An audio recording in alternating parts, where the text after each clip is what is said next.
Hello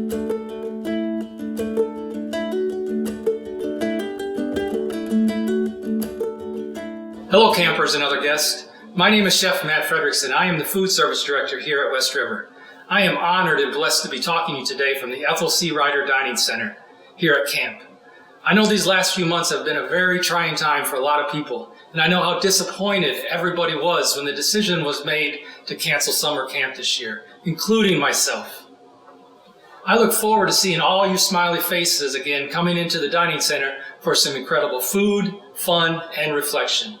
I have no doubt that through prayers, selfless sacrifices, and determination, we will as a country and a camp be better than ever when we come back. Although we can't be together this summer, it does not mean that we cannot bring you a taste of summer camp. Over the next 8 weeks, we will be bringing you a series of videos from the kitchen.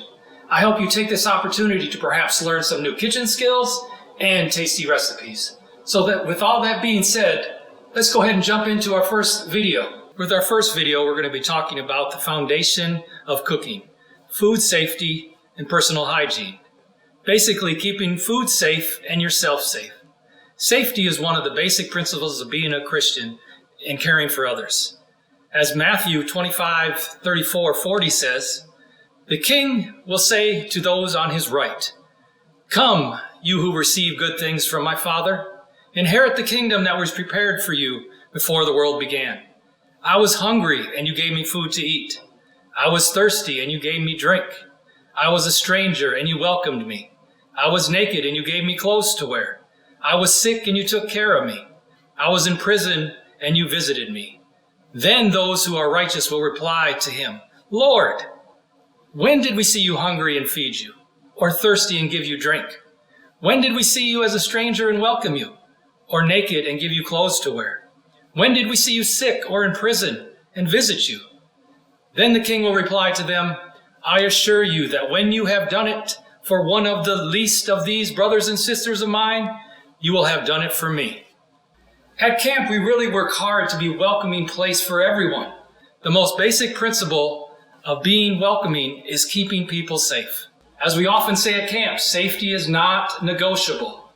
So when we think of feeding people and caring for their physical need for nourishment, we have to make sure we cook and serve the food in a way that is safe. If we don't, we risk hurting someone. As a cook, you will be washing your hands and cleaning your workspace and tools frequently.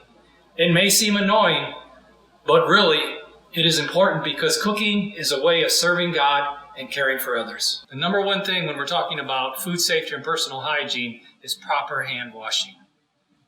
Proper hand washing is the number one way to stop the spread of germs going onto your food and to the people you're cooking for. So let's go ahead and go through the steps of a proper hand washing. First thing you want to do is turn your water on. Get it to a nice warm, something you can tolerate, and go ahead and wet your hands. Next thing you want to do is get soap into your hands, a good amount. Go ahead and lather that soap. It should be about 20 to 25 seconds. And what I like to do is go ahead and sing the ABCs. So let's go ahead. A, B, C, D, E, F, G, H, I, J, K, L, M, N, O, P, Q, R, S, T, U, V, W, X, Y, and Z. Now I know my ABCs. Next time won't you sing with me? So that's about 20, 25 seconds. We lathered it up and got all into our fingers and around on our wrists. So go ahead and rinse it off into the water.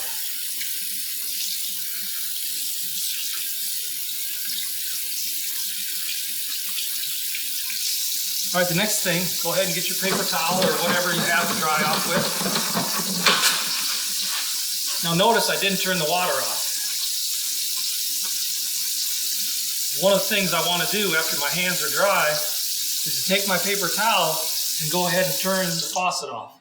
That way, any of the germs that were on the faucet won't be transferred to my clean hands. Now, that's the proper way to clean your hands. Now that we properly washed our hands, let's go ahead and put on a nice clean apron. What a clean apron does is if you have any food spills or got food on your hands while you're cooking, you have a place to wipe those hands off. Next thing you want to do if you have long hair is go ahead and pull it up and put it up in a ponytail and put something to cover your hair. As you notice, if you see a chef on TV or working in the kitchen, the chef always has some type of hat on. This prevents hair from falling into somebody else's food. Next thing you want to do, if you have long sleeves, go ahead and roll your sleeves up. This prevents your sleeves from falling into the food also. And the last thing you want to do, if you have a lot of jewelry, such as a watch or a lot of rings on, go ahead and take those off too. You don't want anything from those jewelry falling into your food. So the next thing we want to talk about when we're dealing with kitchen safety are 3 types of equipment that you will be using quite frequently in your kitchen: stove, the oven, and the mixer. First thing we're going to talk about is stove safety. Now there's 2 types of stoves that you probably have seen: the electric stove and the gas burner stove. Here at camp we have a gas. So if you see when I turn it on, you see an open flame. Now you might have one of these at your house, or you might have an electric one where it won't be an open flame.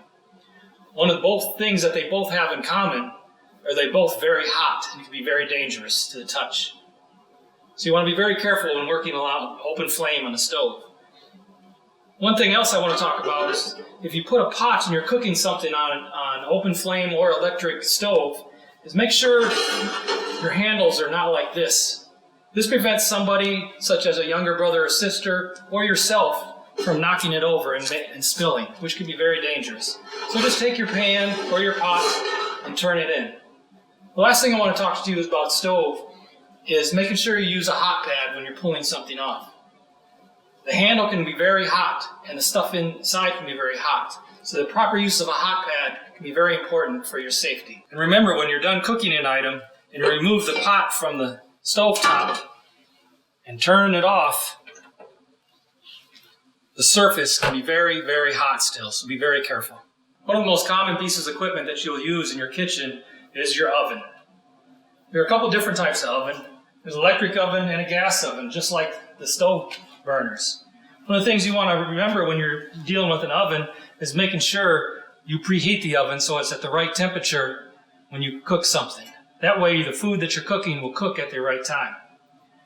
One of the safety things you want to remember is always use a hot pad when dealing with anything in the oven. When you're putting stuff in, when you're pulling stuff out. As you can see that this has different racks that you can adjust.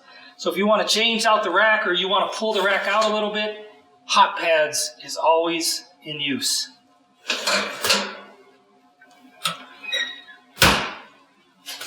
Here at West River, we feed up to 300-400 people.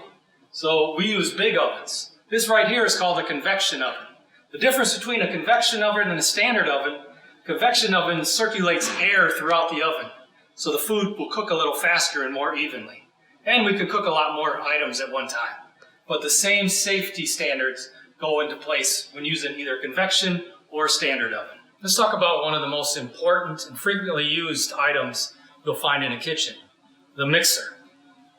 It also can be one of the most dangerous. This is the type of mixer you'll find in your typical household. You might find it in your house. So typically you'll tip it back and put the whip on,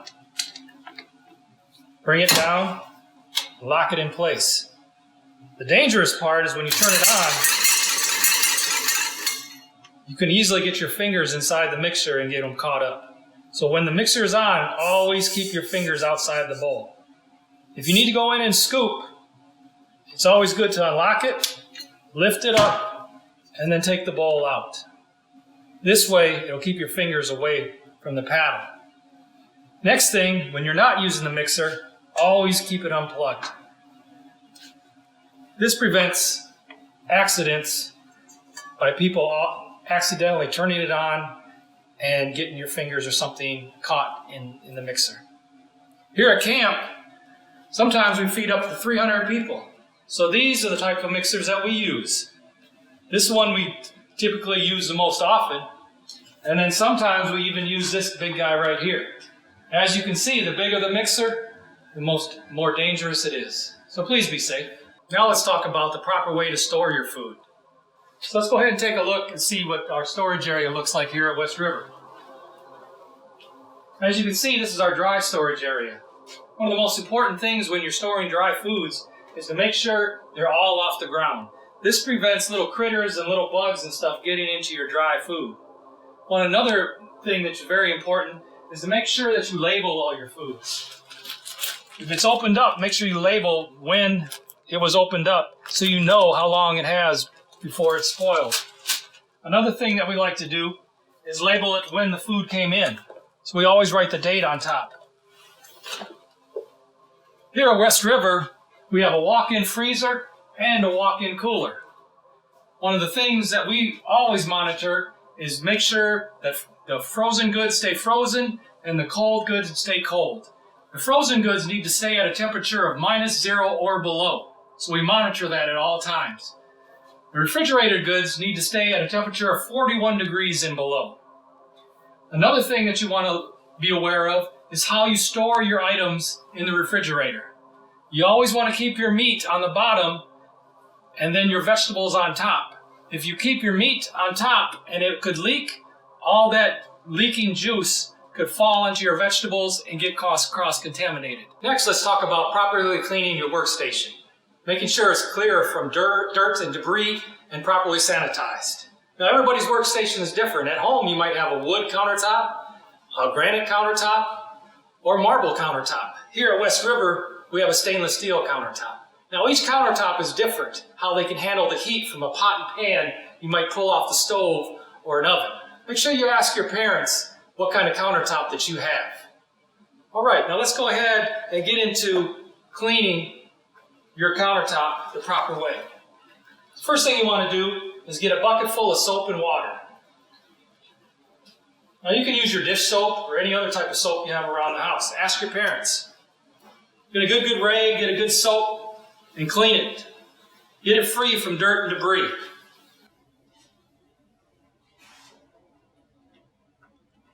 Once you get free from dirt and debris, the next thing you want to do is properly sanitize it. Sanitizing it kills all the germs that might be on your countertop. This prevents those germs from getting into the food that you're about to cook.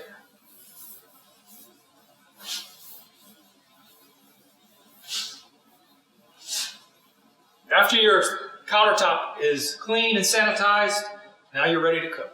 Now that we've finished our lesson on proper food safety and personal hygiene, I want to take this opportunity to let you guys know to take a look at the printable resources that come along with this video. Included in that is a daily, a weekly, and a monthly cleaning checklist, along with the ingredients needed for next week's cooking class. I encourage every one of you to go ahead and help your parents cook and clean your kitchen and take a good inventory on what you have available in your pantries already. Let's go ahead and end in a prayer. Let's pray. Creator God, there's so much brokenness and pain in our world. Open our eyes to the suffering and needs of those around us. Light a fire in us that yearns for justice and compels us to action. You sent us an example in Jesus Christ, showing us how to love and accept all people.